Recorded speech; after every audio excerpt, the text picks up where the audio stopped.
আচ্ছা, তোমরা কি শহরের ব্যস্ত কোলাহলের মাঝে ক্লান্ত? চাও এক টুকরো প্রাকৃতিক শান্তি?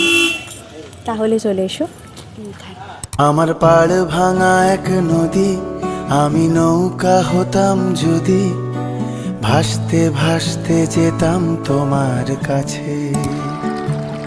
আমার পথের পাশে ধুলো, আমার ঠিক নেই চাল চুলো, তুমি ফুল হয়ে যাও আমার দুঃখ গাছে। তোমার ভীষণ যাওয়ার তাড়া বাড়ি পাল্টে দিচ্ছে ভাড়া, তোমার নতুন বাড়ির ঠিকানাটা দিও।